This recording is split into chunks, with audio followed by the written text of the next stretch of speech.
मायूस नजर आते हैं मस्जिद के मनारे, आता ही नहीं कोई मुअज्जिन के पुकारे। मायूस नजर आते हैं मस्जिद के मनारे, आता ही नहीं कोई मुअज्जिन के पुकारे। मिंबर भी खामोश तो मेहराब है सुनसान, हम कैसे मुसलमान हैं, हम कैसे मुसलमान। हम सिर्फ ही सुनते हैं मस्जिद की अज़ानें, होती ही नहीं हमसे अदा 5 नमाजें। हम सिर्फ ही सुनते हैं मस्जिद की अज़ानें, होती ही नहीं हमसे अदा 5 नमाजें। आबाद ही रहे मक्का और मस्जिद वीरान, हम कैसे मुसलमान हैं, हम कैसे मुसलमान। बहुत अच्छा सुन रहे आप, आपने दिल खुश कर दिया। मैं तो ये समझ रहा था कि मेला है, मेला ठेला लग रहा है, पता नहीं तमाशा हो जाएगा जलसे का, लेकिन आपने मेले को जलसा बना दिया। दिल से दुआ करता हूँ अल्लाह आपकी हर मुश्किल को आसान फरमाए। कुरान से ताल्लुक़ होगा, हाथ उठा दिए, वादा कीजिए इंशाअल्लाह कुरान से ताल्लुक़ होगा। डॉक्टर इंजीनियर बाद में बनाएंगे, पहले अपने बेटे को कुरान की तालीम से माला माल करेंगे। एक मिसाल दे रहा हूँ, पैगाम ख़त्म कर रहा हूँ, ज़रा ध्यान से इसको सुनिएगा बड़ी जल्दी। टाइम बिल्कुल मुख्तसर हो चुका है, वक्त बहुत कम है, मैं जल्दी जल्दी से आपको फारिग करने के लिए जा रहा हूँ। शादी हो गई, 1 साल हो गया बाल बच्चा नहीं, 2 साल हो गया बाल बच्चा नहीं। लोगों ने कहा यार कैसा मर्द है तू, शादी हो गई कोई कैलेंडर छप ही नहीं रहा, तो बड़ा मुंह छिपा करके चल रहा है। रात के सन्नाटे में अल्लाह से दुआ करता, मेरे परवरदिगार बेटा नहीं सही बेटी ही दे दो, वादा करता हूँ कि जब बेटी की शादी होगी तो माला माल कर दूंगा, दुनिया की कोई दौलत नहीं छोड़ूंगा, हर दौलत से अपनी बेटी को रुखसत करूंगा।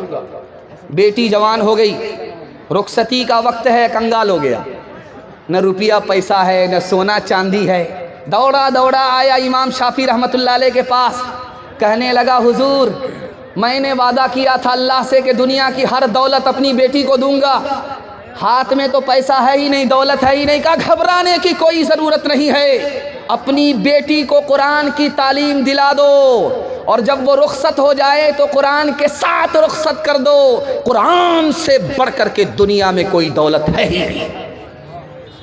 इंशाअल्लाह कुरान को बंद ज़्यादा रखेंगे, खोलेंगे कम। हाथ उठाइए, बिल्कुल सही जा रहा है। ये देखिए, इस सहीफ़े की सहीफ़ों में निराली शान है, इसके हर हर लफ्ज़ में इरफान ही इरफान है।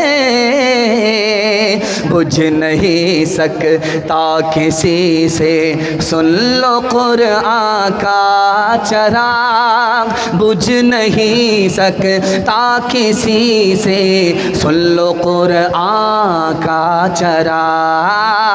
बुझ नहीं सकता किसी से, सुन लो कुरान का चराग। बुझ नहीं सकता किसी से, सुन लो कुरान का चराग। आंधियों तुम आज़मा लो, सामने मैदान है। आंधियों तुम आज़मा लो, सामने मैदान है। फ़िक्र आखिरत के हवाले से आखिरी पैगाम, एक लाइन की मिसाल है, सुनने के लिए आप लोग तैयार हैं? दोनों हाथ उठाइए इंशाअल्लाह। दुनिया के चक्कर में अपना दीन बर्बाद नहीं करेंगे, हाथ उठाइए इंशाअल्लाह। बेटा की शादी फ्री में नहीं होगी, हाथ उठाइए इंशाअल्लाह। ये देखिए यहाँ आकर के फंसे, ध्यान से सुनिएगा। एक मकान है, उसकी 2 मंजिलें, एक मंजिल में छोटा भाई, दूसरी मंजिल में बड़ा भाई। बड़ा भाई रात दिन अल्लाह अल्लाह करता है, छोटा भाई रात दिन दारू पीता है। रात दिन की यही कहानी चल रही है। बड़ा भाई जो ऊपर बैठा हुआ अल्लाह अल्लाह करता था, उसने छोटे भाई को ताना मारा, तू तो जहन्नमी है, तू कहीं का नहीं है। कबूलियत की घड़ी घूम रही थी, अल्लाह को पसंद नहीं आया, अल्लाह ने पकड़ लिया।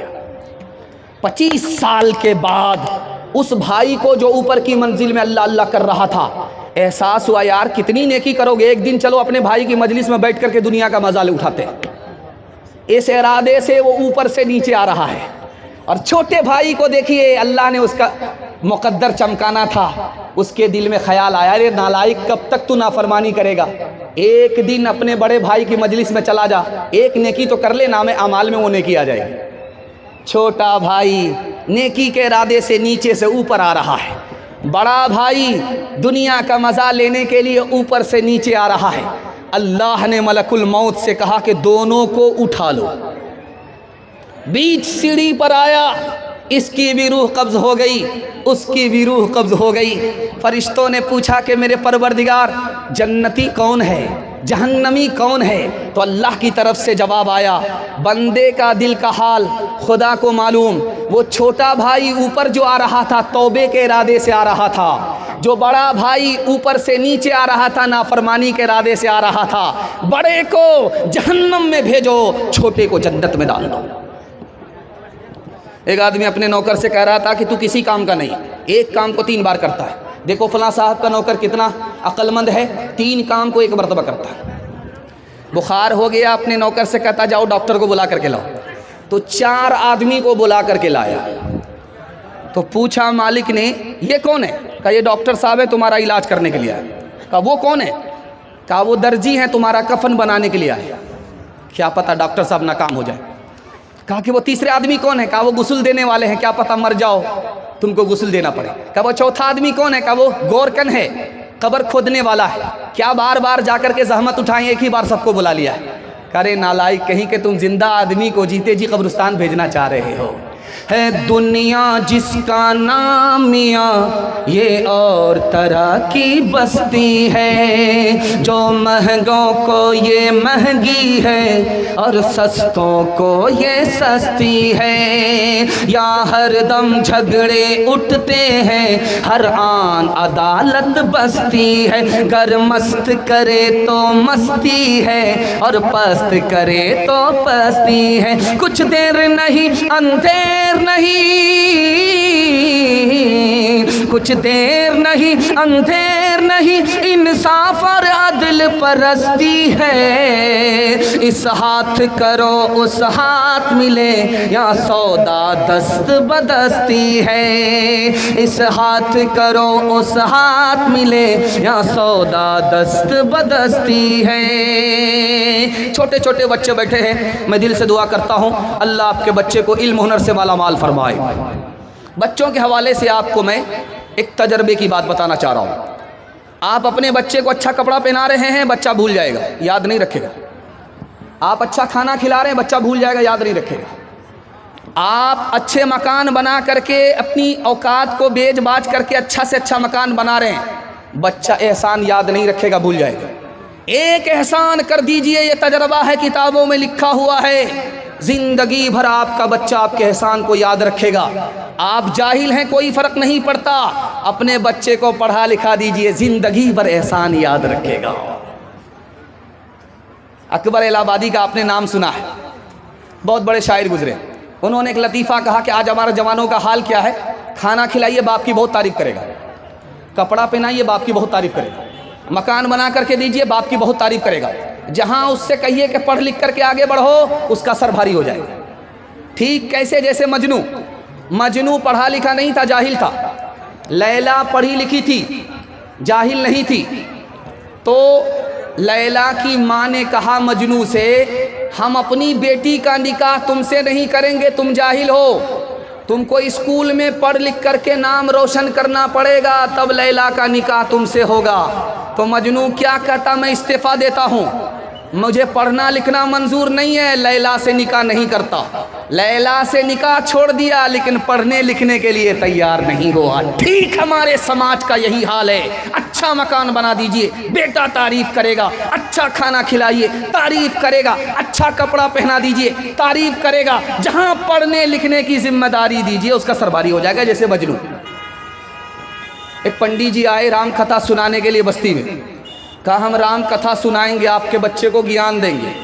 कहा कि आप लोग ज्ञान देने के लिए नहीं आए हैं, पेट पालने के लिए आए। अब बताइए बच्चे को ज्ञान मिलेगा आपके? कहा कि कितने दिन में आपका ज्ञान खत्म होगा? कहा कि 3 महीना। कहा कि किसकी ज्ञान देना चाह रहे हैं, किसका ज्ञान देना चाह रहे हैं? कहा कि रामायण की कथा सुनाने के लिए जा रहे हैं। कहा कि आप झूठ बोल रहे हैं, आप पेट पालने के लिए आए हैं और कुछ नहीं है। राम की कथा तो 3 लाइन में है। एक थे राम जी, एक था रावणा। उसने उसकी जोरू छीनी, उसने जलाया गावड़ा।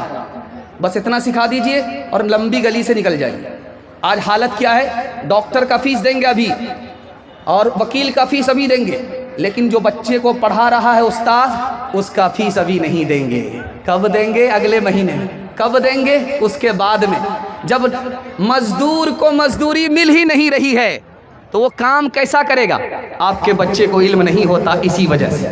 आज वादा कीजिए यहाँ हाथ उठा करके कि डॉक्टर का फीस उधार रहेगा, लेकिन पढ़ाने वाले का, उस्ताद का फीस उधार नहीं रहेगा। हाथ उठा दीजिए इंशाअल्लाह। एक मिसाल पर पैगाम ख़त्म कर रहा हूँ, ज़रा ध्यान से सुनिएगा।